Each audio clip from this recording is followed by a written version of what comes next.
पहली घटना को हुए पूरे 6 महीने हो चुके थे। अनिकेत के बारे में किसी को कुछ। रात के अंधेरे में हवेली की टूटी खिड़की से एक आदमी का साया। नमीठी की फर्श पर पैर रखते ही जूते गीले हो गए। पुरानी पेंटिंग्स की आंखें मानो रिया के हर मूवमेंट को फॉलो कर रही थीं, और हवा में एक बेहद हल्की लेकिन साफ इत्र और सड़ी हुई चीज की मिलीजुली बदबू थी। जैसे जैसे वह हवेली के अंदर बढ़ी, उसका कैमरा बार बार फोकस खोने लगा। स्क्रीन पर ऐसे धुंधले साए बनते जैसे किसी ने धुएं से इंसान का आकार बना दिया हो और पल में मिटा दिया हो। टिप्पणियां आने लगीं। पीछे कोई खड़ा है, रिया अभी बाहर निकलो। लेकिन रिया हंसते हुए बोली, नाइस ट्राई गाइस, मैं इतनी आसानी से नहीं डरने वाली। करीब 11 बजे हवेली में चारों तरफ अचानक सन्नाटा छा गया। फिर मानो नीचे से किसी ने उसका नाम फुसफुसाया, रिया आओ। उसने टॉर्च ऑन की और तहखाने के दरवाजे के पास पहुंच गई। दरवाजा जंग लगा था, पर खुद ब खुद चरमराते हुए खुल गया। अंदर घुप अंधेरा था। दीवार पर लाल रंग नहीं, खून से लिखा एक वाक्य था, अगला तू है।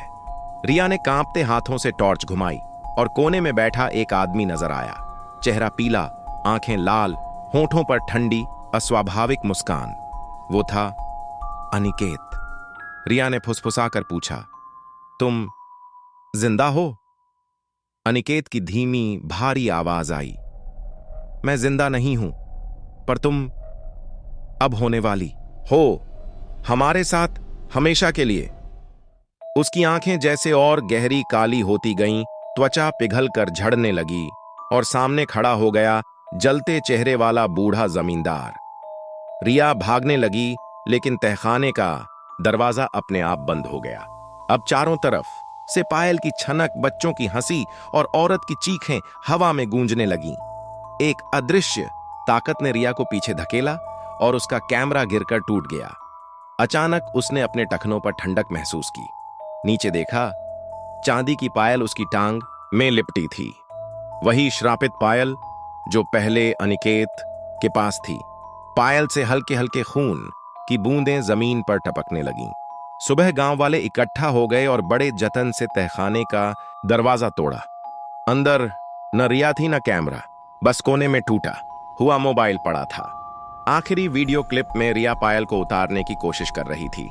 जोर जोर से चिल्ला रही थी, पायल उतारो, मुझे जाने दो। वीडियो में आखिरी पल में 2 परछाइयां दिखीं, एक अनिकेत की और एक रिया की। दोनों की आंखें पूरी काली और दोनों के चेहरे पर वैसी ही डरावनी ठहरी हुई मुस्कान।